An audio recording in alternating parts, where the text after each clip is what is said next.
Welcome to Thoughts Roundup. Well, I told you yesterday about my memory talking to me about some things.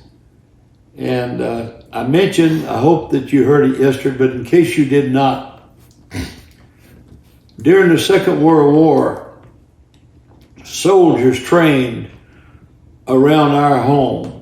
We lived way back in the woods, and the woods was full of trucks, jeeps, and all kinds of army equipment, and hundreds of men roaming the woods and digging foxholes and having mock fights with the Reds and the Blues were fighting each other. They wore red armbands or blue armbands, and that way they knew that they were their enemies. And so it was quite a thing. And so trucks grinding their gears and going in low gear, and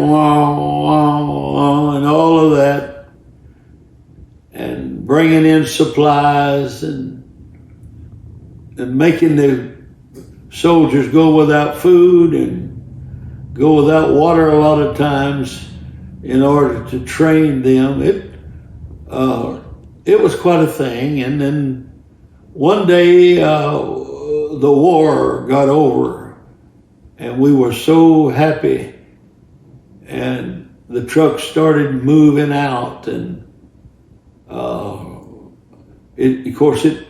our old road, it was a mile to the first highway out, and the highway wasn't much, and the trees were trampled down, all kind of stuff was left buried, and that sort of thing.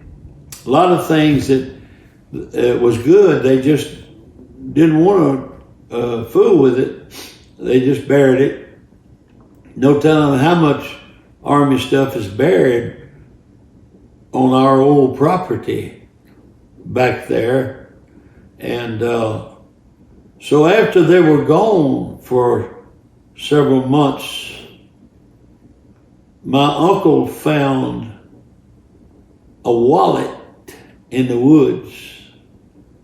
And the wallet had $120 in it, and all kind of identification papers. And it had an address. I believe the man that lost it was from Italy, I believe. And so anyway, my uncle sat down and wrote him a letter. Now you got to realize that you couldn't just phone people. We didn't even own a phone. And you'd have to go many miles to get where there was one phone. And but you couldn't have called overseas anyway. And so he wrote him a letter based on what he'd found in the wallet, and asked him what he wanted him to do. Told him it had $120 in all his identification. So several weeks later, my uncle got a letter from the man saying, "Mr. Marler, take the $120 and keep it. Send me my identification and my wallet," and thanked him for taking care of that and for being honest. Of course, they just expected people to be honest then. And so I imagine the money, being American money, I don't imagine it would have been any good to the man anyway where he was, because changing it into right currency probably was a pretty foreign thing. So anyway, I just wanted to bring you up on my memories. God bless you.